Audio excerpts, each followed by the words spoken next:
Iya bang, sebagai praktisi hukum melihat Niki sebagai tersangka atas kasus pemerasan gimana bang? Setuju gak bang?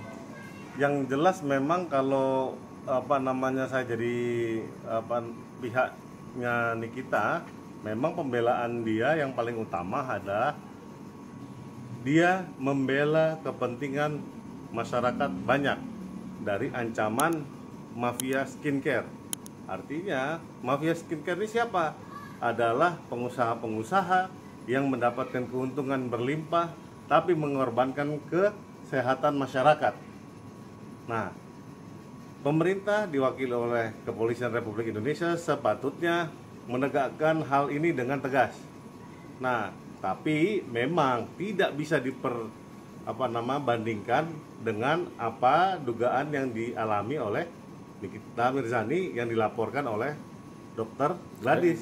Nah, di sini kita mesti arif bijaksana. Karena kenapa? Di satu sisi NM ini sering sekali mengalami dugaan tindak pidana. Artinya di pelaporan dia menerima banyak laporan polisi. Saya pikir dari awal karena dia banyak temannya di kepolisian, dia bisa lolos dari perkara ini dengan mudah.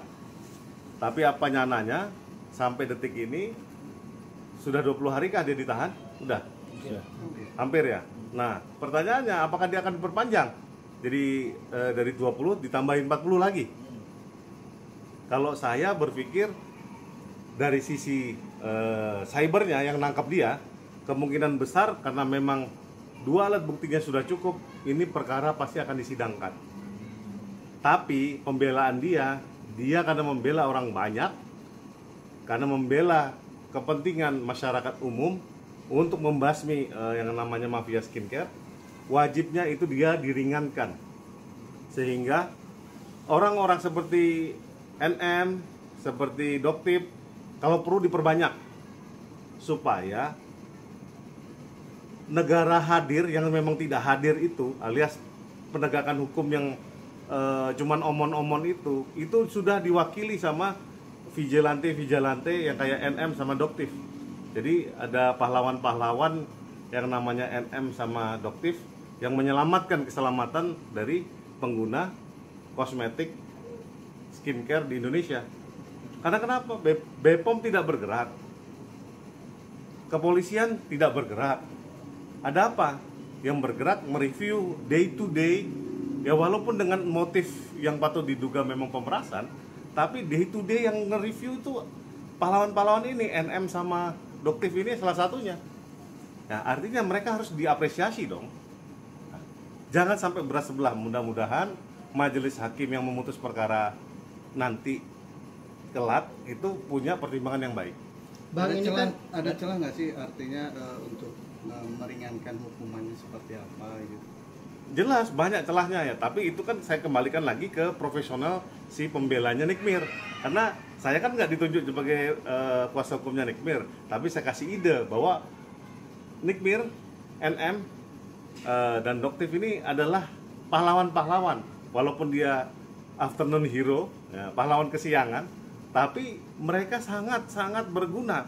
Karena day to day reviewnya itu loh, yang di VT di TikTok atau medsos atau segala macamnya itu sangat penting bagi masyarakat banyak. Pimpinan juga bisa bebas juga ya. Nah, ini penting. Kebebasan ini adalah persepsi. Narasi yang dibangun dari awal apa? Strateginya NM ini gimana? Pembelaan dia. Karena dia harus bisa meyakinkan yang mulia majelis hakim bahwa duit yang dia terima itu adalah profesional yang harus dia terima. Bang, berarti pahlawan tapi bukan berarti nggak bersalah kan bang? Nah, bersalah atau tidak memang saya kembalikan seluruhnya ke yang mulia majelis hakim pemutus. Karena kenapa? Kita hanya menyajikan, kita hanya berpendapat, oh sebetulnya narasinya kita NM adalah salah satu pahlawan yang mengupayakan bahwa dia menyelamatkan masyarakat banyak dari mafia skincare. Nah, gitu. Bang, ini kan punya tingkatan hukuman yang lumayan berat juga bang, pemerasan itu bang. Pemerasan itu 9 tahun kalau nggak salah ya. Jadi makanya karena ancamannya dari lebih dari 5 tahun, kemungkinan besar kalau dia sampai lolos mah kecil. Kalau tidak diberikan pembelaan yang layak. Bang, ini kan pemerasan, artinya kan ada yang dirugikan. Tadi kan nilainya 4M. Bisa nggak sih apabila si Nikita uangnya belum dipakai, kembalikan aja Bang, selesai nggak sih seperti itu atau seperti apa hukumnya? Nah, itu yang kamu tanyakan itu namanya RJ, Restoratif Justice. Artinya ketika memang ada komunikasi yang baik antara terlapor dengan terlapor dan memang ada kesepakatan untuk udah perkara ini nggak usah jalan, saya kembalikan kerugian kamu, kemungkinan besar perkara ini bisa berakhir gembira bagi kedua belah pihak.